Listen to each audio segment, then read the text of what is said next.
Bonjour et bienvenue dans cette nouvelle vidéo d'introduction à l'économie. Aujourd'hui, on va voir la notion du bien. On va définir exactement c'est quoi un bien, les caractéristiques d'un bien et on va voir également les différents types de biens qui existent. Alors, c'est quoi un bien?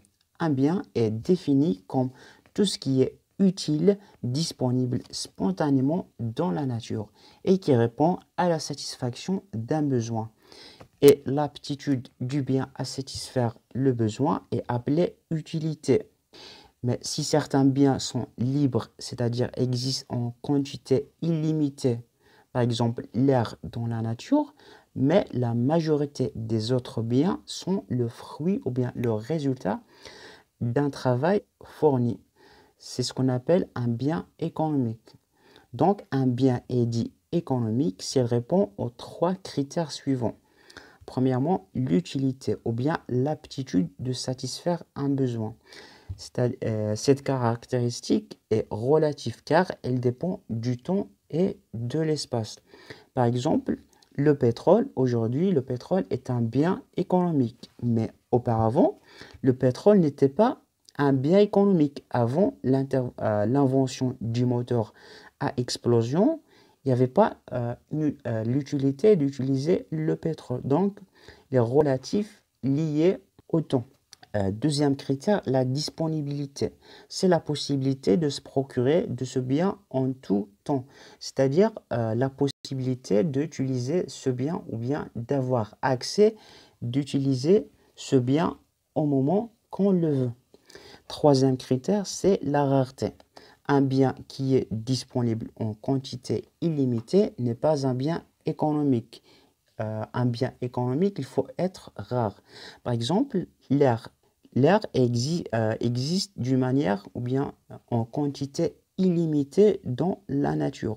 Même si l'air satisfait un besoin qui est de respirer, mais il n'est pas rare. Donc, ce n'est pas un bien économique, c'est un bien libre et naturel. Alors maintenant, on va voir les différents types de biens qui existent.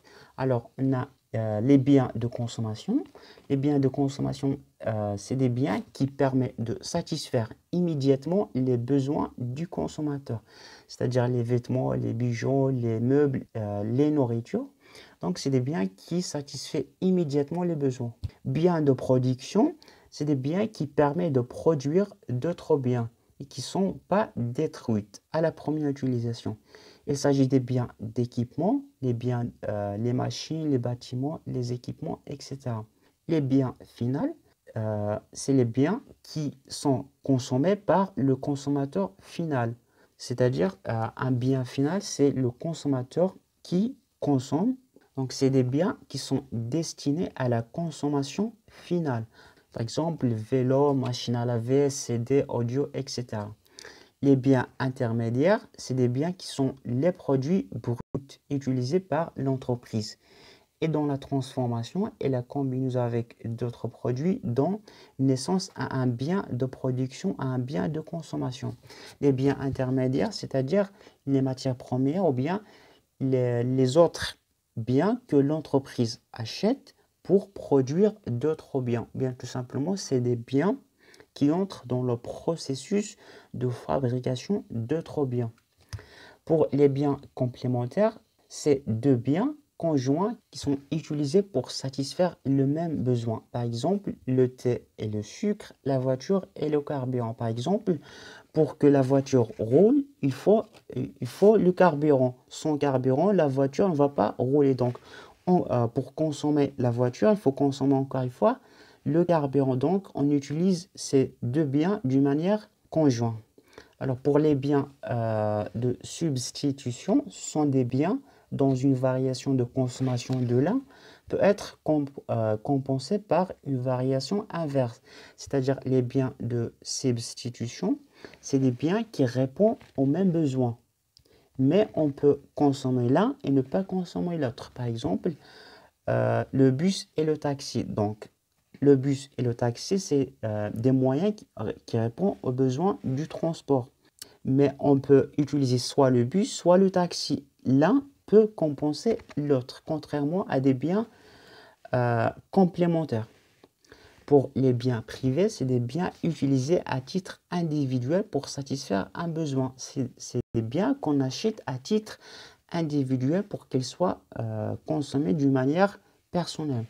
Pour les biens collectifs, c'est des biens utilisés collectivement par un groupe. Par exemple, les hôpitaux, la route. Généralement, c'est des biens que l'État possède. On les consomme d'une manière en groupe, collectif. Pour les biens matériels, c'est des produits tangibles. Donc, les biens matériels, c'est des produits qu'on peut toucher. Par exemple, stylo, ordinateur, téléphone, vêtements, c'est des produits qu'on peut toucher. Pour les biens immatériels, c'est des produits intangibles.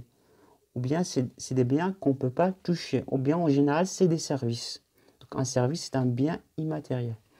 Biens durables, c'est des biens qui servent plusieurs fois. C'est-à-dire, c'est des biens qui restent très longtemps chez le consommateur. Par exemple, ordinateur, téléphone, c'est des biens que le consommateur possède d'une durée long terme.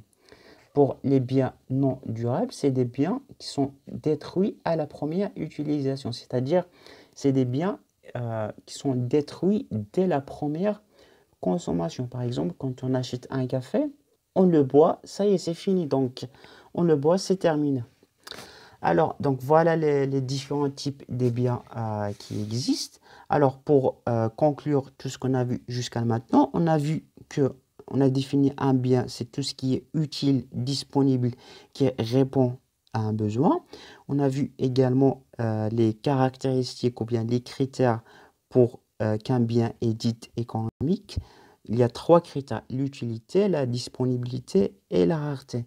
Et on a vu également les différents types de biens qui existent. Alors, si vous gardez encore une fois cette vidéo, vous êtes en train de préparer vos examens. Moi, j'ai regroupé un ensemble de conseils pratiques dans un livre en PDF qui vont vous faciliter la préparation et vous permettre de réussir vos examens facilement. C'est des conseils que j'ai moi-même appliqués pour mes examens. Je les tout mets dans un livre en PDF. 30 conseils pratiques pour réussir vos examens facilement. Vous allez trouver un lien dans la description, vous cliquez et vous pouvez télécharger ce livre gratuitement. Si vous avez d'autres questions, bien des propositions, vous pouvez toujours les laisser dans les commentaires. Et pour recevoir les prochaines vidéos, abonnez-vous. Allez, je vous dis bon courage et à bientôt.